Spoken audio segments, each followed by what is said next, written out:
Quick update before we begin. The trial of Karen Reed has officially ended. A Massachusetts jury acquitted her, finding her innocent in the death of her boyfriend, Officer John O'Keefe. Supporters celebrated the victory, while some in law enforcement voiced frustration and concern about the outcome.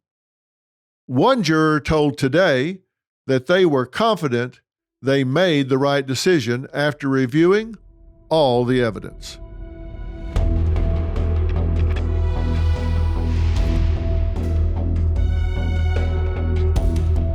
Welcome back to Mystery and Murder Analysis by Dr. Phil, where we dive into the stories that keep you and me up at night. The ones that make people want to scour Reddit for any tiny new nugget or piece of information. Tonight, we're continuing to dive deep into a case that is as puzzling as it is chilling. It has more twists and turns than a thriller novel, and it's all unfolding for a second time right now in a Massachusetts court. Be sure and click subscribe and follow down below so you don't miss any of the information or episodes that we're bringing to you about this particular story. Let's reset the scene. Karen Reed, 44, pleaded not guilty to charges including second-degree murder in the death of John O'Keefe, her boyfriend of 2 years, who also happened to be a Boston police officer. Now, prosecutors claim Karen hit John with her car after a night of partying and drunken fighting, leaving him to die in a snowbank outside the home of one of his close friends. And the prosecution presented some pretty hefty evidence to support their theory about what went down that snowy night in 2022. Witnesses who were at the scene when John's body was discovered claimed Karen was frantic and that she admitted out loud that she was fearful she had run over John and was so drunk she didn't remember it. DNA found on her car matched his DNA. Pieces of Karen's taillight were discovered at the scene. A forensic DNA analyst for Bode Technology testified that John's DNA was found on taillight pieces outside the home, and the pieces matched Karen's SUV. Now, injuries on his body matched damage to Karen's SUV. So you hear all of that, and it sounds like a slam dunk, right? But I've always said, any story goes pretty well when you're the only one telling it. So why were hundreds of protesters gathering outside the trial with signs and t-shirts exclaiming, "Free Karen Reed"? And if it was that cut and dried, why did Karen Reed's first trial end in a mistrial? What had the jury so divided that they couldn't come to a unanimous verdict? Because remember, the standard in a criminal trial is beyond a reasonable doubt, which means 12 people go into a room and there has to be no issue about which 12 people could reasonably disagree. There had to be some issue that was not clear to them, that did not meet the standard. And it is a high standard.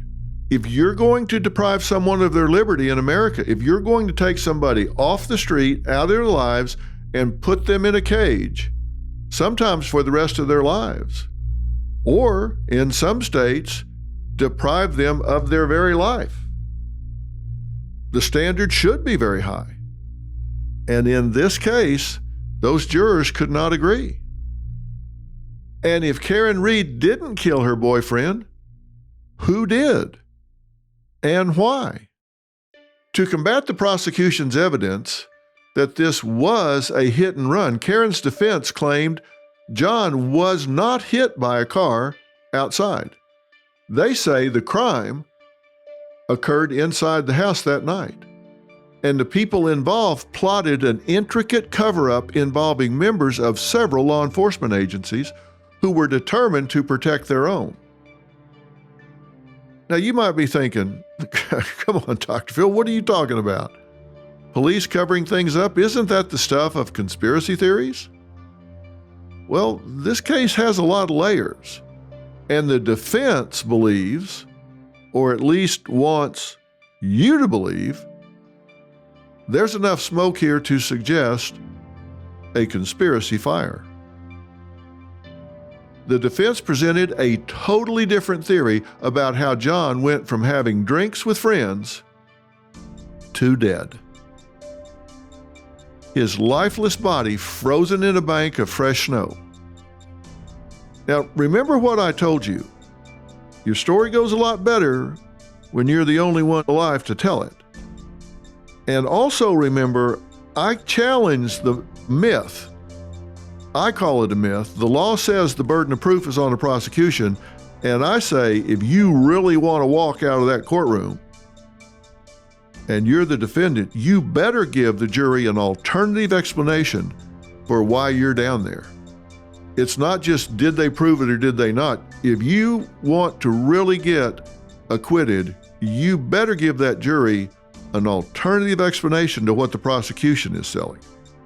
Now, that's where this conspiracy theory comes in. We've talked about what the prosecution says happened to John that night, so how does the defense story go? That's the alternative explanation they're offering.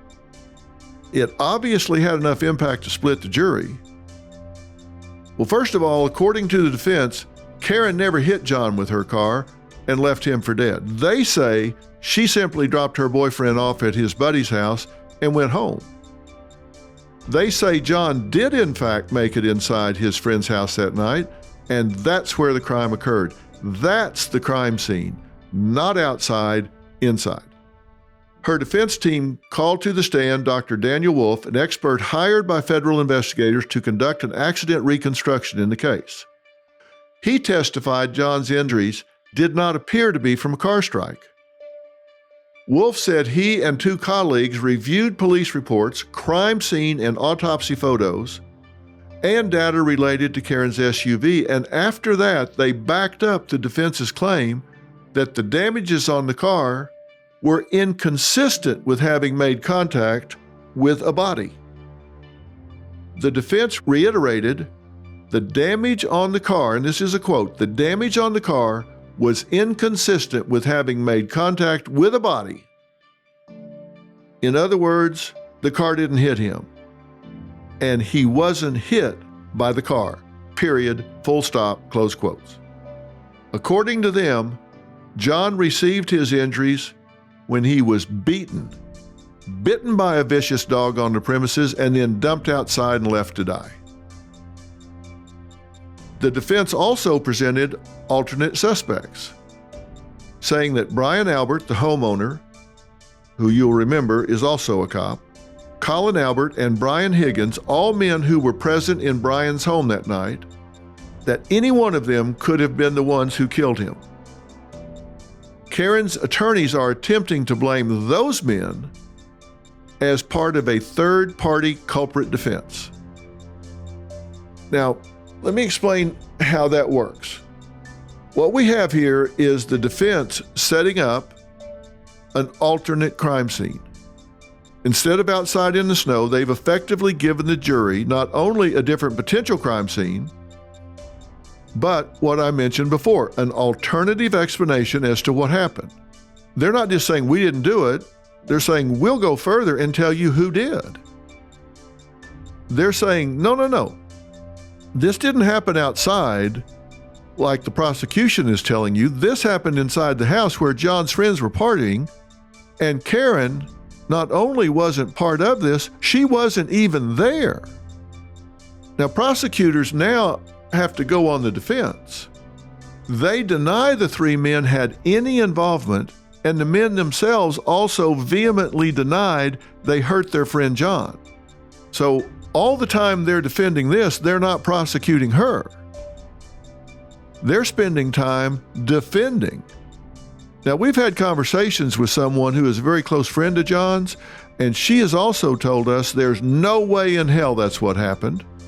And she's disgusted that Karen's team would spin this story to help her get away with murder. Now, to be clear, I'm not saying That is what one of John's closest longtime friends told us. We're going to speak to her in an upcoming episode, and you're not going to want to miss that. You're going to want to hear what she has to say. So besides the people in that home, who else was the defense saying was involved in this cover-up? Coming up, the defense then rephrased the question, quote, "Did you delete that search because you knew you would be implicated in John O'Keefe's death if that search was found on your phone?"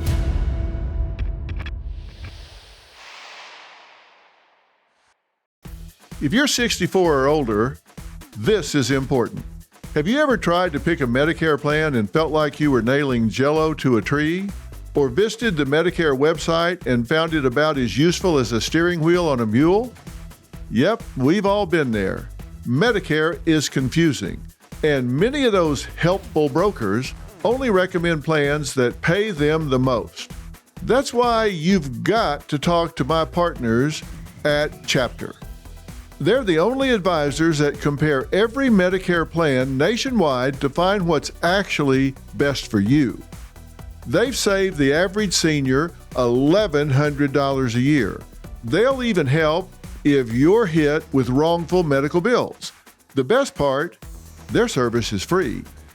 They can review your options in under 20 minutes. Call 352-845-0659 to talk to an advisor today.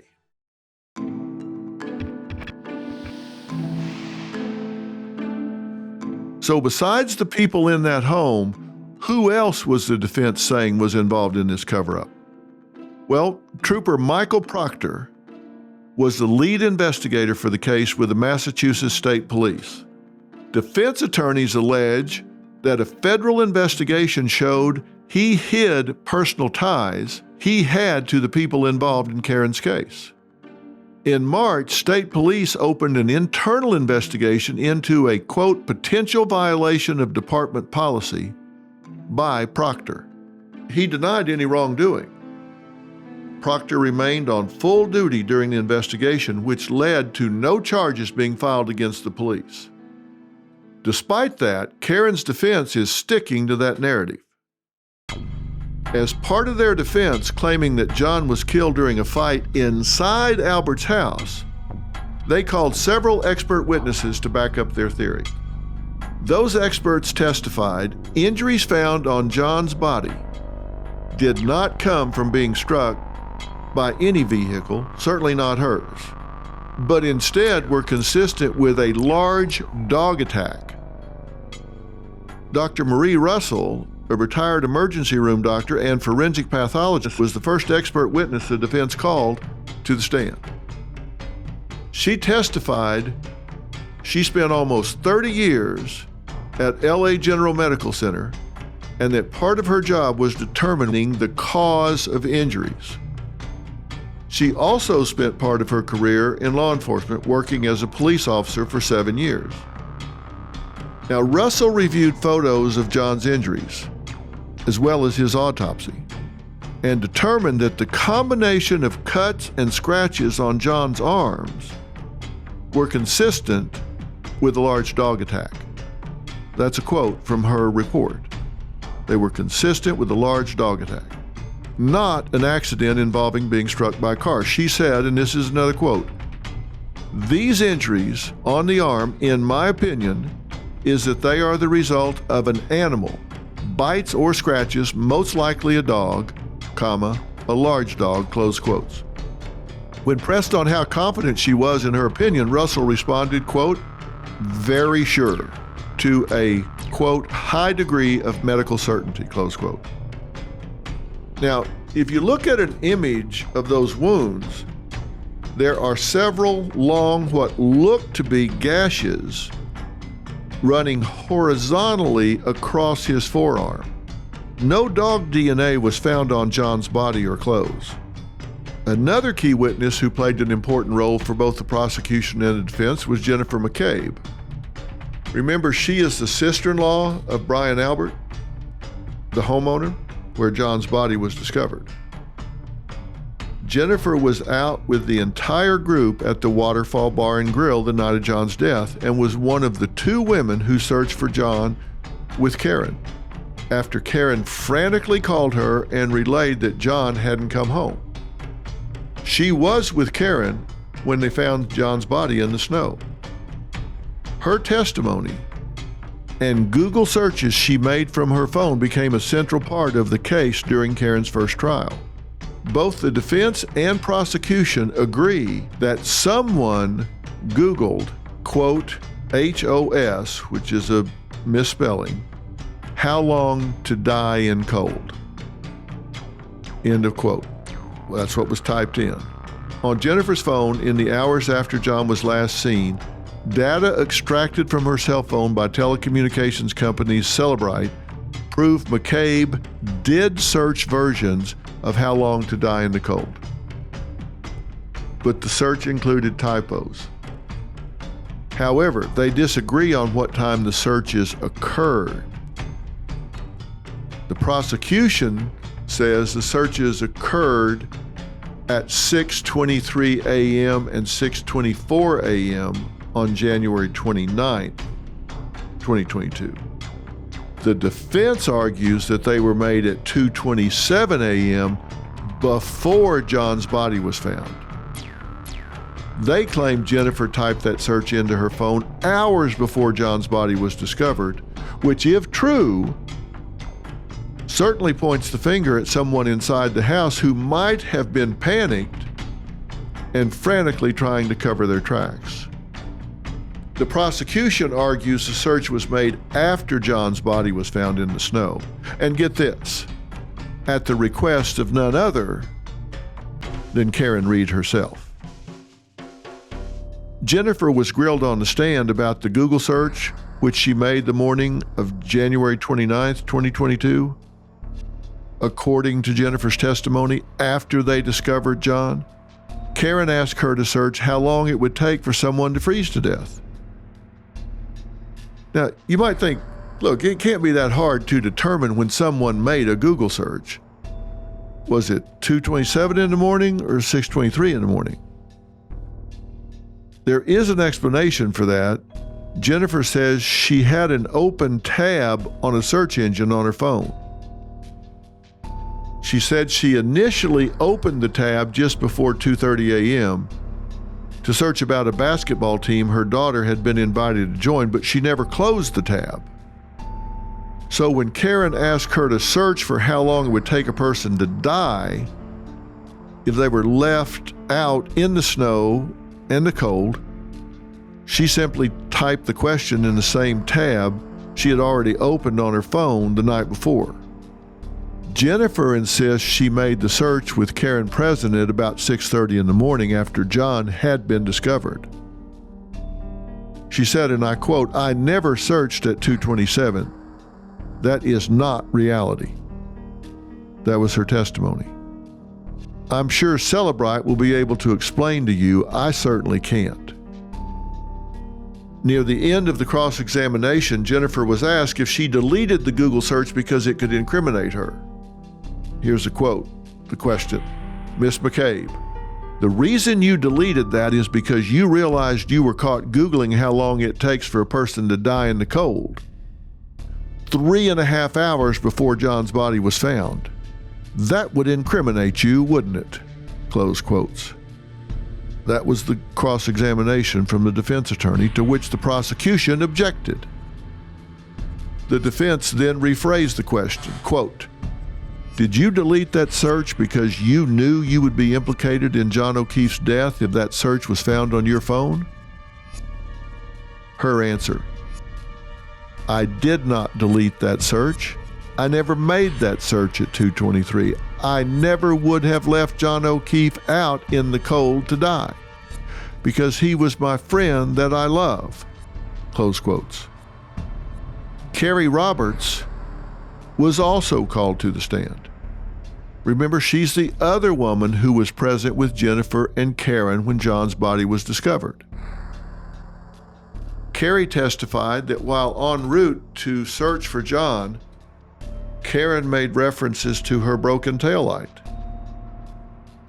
She said, quote, "Do you think I hit him?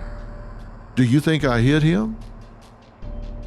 The response was, "No, I think you probably hit something, but we should go look for him."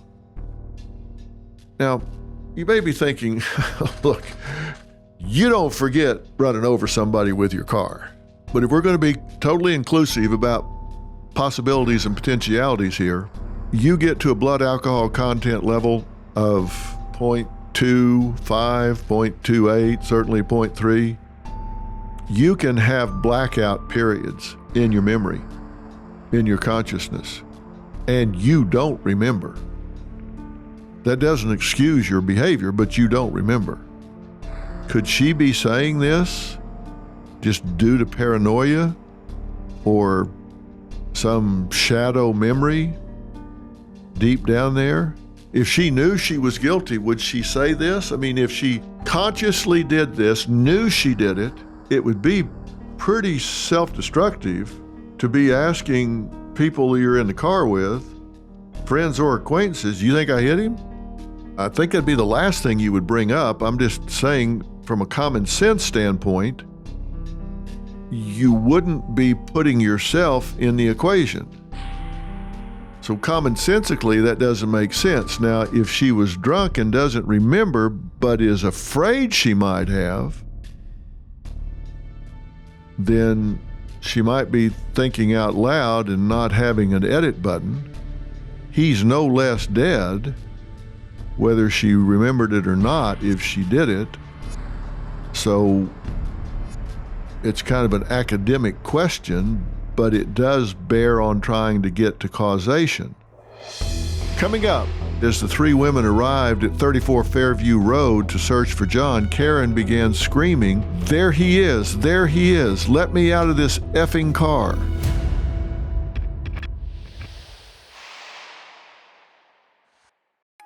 This message is sponsored by Greenlight. Parenting gets easier as kids get older. They can grab their own snacks and even help clean up, sometimes. But what never gets easier? Teaching them about money. Kids won't truly learn to manage money until they get hands-on experience. And now that's where Greenlight comes in. Greenlight is a debit card and money app for families with games and a chores feature. Kids learn to connect hard work with rewards. My life would have been so much easier if I had Greenlight for my kids first. Greenlight is the #1 family finance and safety app, trusted by millions of families. Don't wait to teach your kids real-world money skills.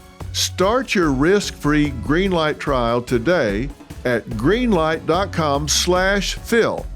That's greenlight.com/Phil to get started. greenlight.com/Phil.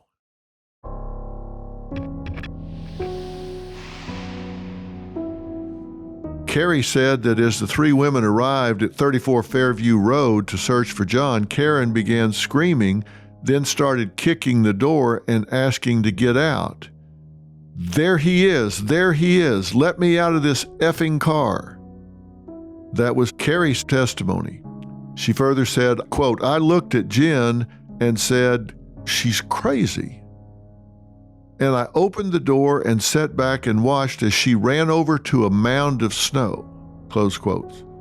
Now, prosecutor Adam Lally played police dashcam video of first responders arriving at the scene. Carrie wept as the video played. She said, and I'm quoting now, "I ran over and I dug his head out of the snow." But Carrie wasn't on the stand just to talk about what happened and relay what Karen's behavior was that morning. She was an important witness for the prosecution because she introduced an important element to this story, an element that could provide motive. Carrie was the witness who introduced to the jury the idea that jealousy might have sparked Karen to strike John with her vehicle. She said, and I quote, "Well, he dated a lot of people." Carrie testified that as they searched for John, Karen wondered out loud if John might be missing because he was with an ex-girlfriend. It also came out in court that both Jennifer and Carrie had discussed the fact that John seemed to really love his ex-girlfriend Amy, and that Karen seemed more like a, quote, babysitter with benefits, close quotes, to him. If these two women had made that conversation, perhaps Karen had picked up on it as well. It was a thread that the prosecution pulled. They called a woman to the stand who told the jury she was angrily confronted by Karen just weeks before John's death. They also presented a series of voicemails and text messages between the couple that they claimed showed the two were in a very tumultuous relationship preceding John's death. A state trooper testified Karen called John's phone more than 50 times in the hours leading up to the discovery of his body and left him several profanity-laced voicemails. 8 voicemails Karen left for John during the early morning hours of January 29th, and they played those in court. 12:37 a.m., John, I effing hate you. 12:42 a.m., no words are spoken and only inaudible banging-like sounds are heard. 12:59 a.m., John, I'm here with your effing kids. Nobody knows where the F you are, you effing pervert.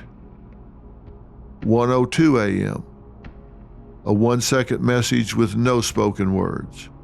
1:11 a.m., it's 1 in the morning. I'm with your effing niece and your nephew, you effing pervert. You're an effing pervert.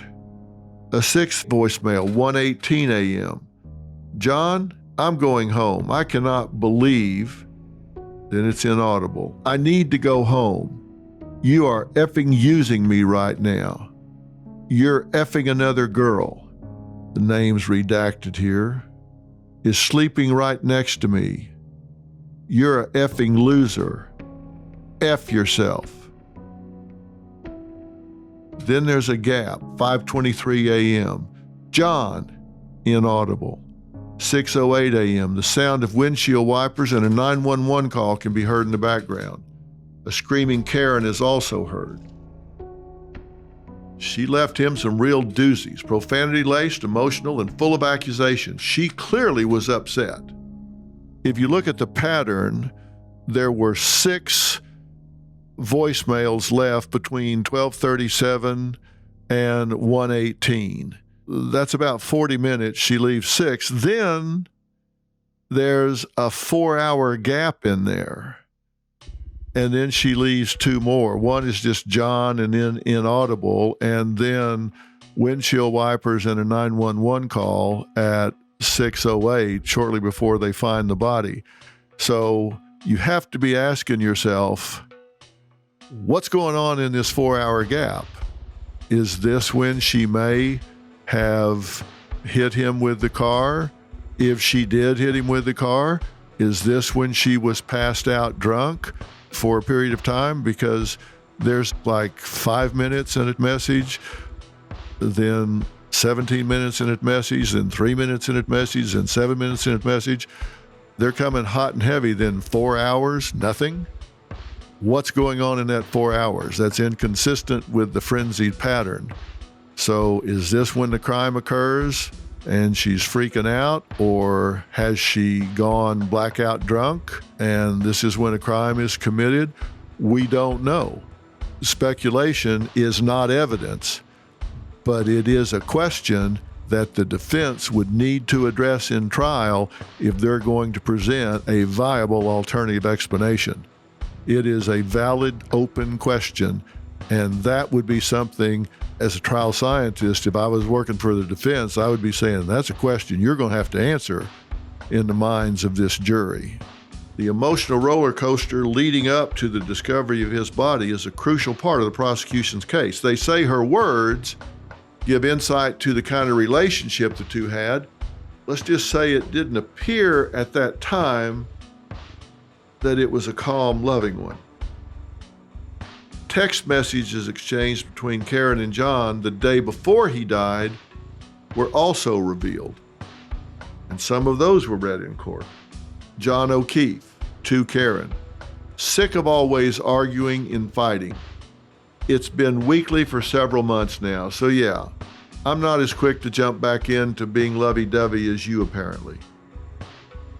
Karen responds, so you're not into it anymore. That's fine, but I don't want to keep trying and you keep treating me like this. Another from Karen, tell me if you're interested in someone else. Can't think of any other reason you've been like this. Now, look, keep in mind, plenty of couples going through a difficult time may argue over text messages. And it's perfectly reasonable that maybe this woman noticed her boyfriend didn't come home and so called him over and over and over again. It's one thing to type something. It's a big jump to running him over with a car. However, another friend of John's, Laura Sullivan, also painted a picture of a fractured and toxic relationship that seemed to have escalating jealousy and problems. She also exposed a side of Karen that the jury hadn't heard about, describing her as a woman who could get aggressive and angry. Bad combination. Laura had traveled with a group of friends, including her sister and Karen and John, on a vacation to Aruba for New Year's Eve. The trip took place just weeks before his death, and Laura described seeing her sister, Marietta, visibly upset by the pool on New Year's Eve, but she didn't know why. Then she ran into John. She testified John's cell phone was blowing up with call after call and text after text from Karen. She asked him if he needed to take the call, and he replied, yeah, she's crazy, I gotta take this. Laura said a short time later she was shocked when John told her, quote, apparently I made out with your sister the other night, according to Karen. Laura's sister testified she ran into John in the hotel lobby and he seemed intoxicated. She said she gave him a hug and then Karen angrily yelled, who the F was that? John reportedly told her, quote, calm down, she's Laura's little sister. Laura's sister testified Karen supposedly said, quote, Karen very loudly told me, go F myself across the lobby, and I said, yeah, F you too, and walked away. That was Marietta Sullivan's testimony. She also claims she had never kissed John, and the sisters say Karen later apologized. Now, outside court the day Laura and her sister testified, Karen was asked about the interaction. Her response was, quote, there was a small issue, and that was the extent of it, she said. Now, is this relevant? You know, everything surrounding the relationship that ends with somebody dead is relevant. Was she just minimizing it, or does this show that in a trial every little thing can come up and be used against you? And the answer is yes, it can. It goes to state of mind. The best predictor of future behavior is relevant past behavior. If someone's explosive and labile and prone to fits and fury, then the jury's going to take that into account. Now again, there's a difference between typing something and destructive action, between saying something and actually doing something. Plenty of us have had our fights with boyfriends or girlfriends, and you know that's not your finest hour, and it wouldn't put you in a good light if presented to a jury. Something innocent could easily be misconstrued and put in a frame or a context surrounding someone being killed or harmed in some way. It could really look explosive. It could really be damning. When you put things in writing, they're there forever. Karen's team is saying, look, they were partying, traveling, drinking. So yeah, she's blowing the phone up, but that's a long way from running somebody over. You have to look at statistics. How often are jealous partners the culprit when there's a violent interaction? And does jealousy fuel action? We don't know that's the case in this scenario. But emotions can be the fuel that cause people to take vindictive and sometimes hurtful actions. And the police will tell you that when something like this happens, the first place they look is significant others. Now, they're not the culprit as often as people sometimes think, but they're on the top of the list. More than you would think, they do wind up being involved. Now, it's not 80 or 90% of the time like you sometimes hear on television, but they have opportunity and they have motive. And as I said earlier, it's not that hard to get means. And that's what you look for: motive, means, and opportunity. So now you have many of the facts that the jury in Karen's first trial may have been looking at when they determined that they couldn't come to a decision. Maybe it's not quite so hard to imagine how people could look at this differently, because we bring personal biases to every situation. Now, you're told to just make your decisions based on the evidence. But if you're someone that maybe has written those kind of text messages before and you didn't mean anything by it and you never did anything, you never acted on it, you might look at those and say, hey, everybody gets upset. That doesn't mean to kill somebody. Then you're going to take your personal beliefs into that jury room and you're going to put that in a different frame than someone who says, hey, sounds like a wild woman to me. So where there's smoke, there's fire. We just don't have the ability to check our common sense at the door. We don't. We take our common sense in there with us. We take our life history in there with us, and we run everything through the filter of our own experiences. We can't not do that, no matter what the judge tells us to do, to consider only the evidence before us. It runs through the filter of our life experiences. And the hope is, as a lawyer, you'll know what the evidence is, and you're going to try to screen out people who may have experiences that can shade the way they look at that evidence. But there may have been people on there that had life experiences that slanted the way they looked at it one way or the other. Now, both sides present the best case they possibly can. And that's what makes this such an interesting case. You may think, look, I don't care how you interpret this. You have to look at the hard data, the hard facts. And there's DNA on her car, and it's his DNA, and there is no DNA from a dog, and they're talking about dog bites. I don't know any DNA-less dogs, so I don't see where all the puzzle was. Well, then you're one of those who doesn't take into account some of these contextual issues about typing something in a text messages is a long way from killing somebody. That's not a bridge too far. You weigh things out, and that's what we talk about, reasonable doubt. That's why you have 12 people, not one. John's family feels like it's become a circus, and the ringmaster and star of the show is Karen. They think that everyone is forgetting about the victim here. And guess what? We haven't even scratched the surface of how insane this gets as it plays out in the public eye. But we're going to, because what happens in the public eye also weighs on the jury.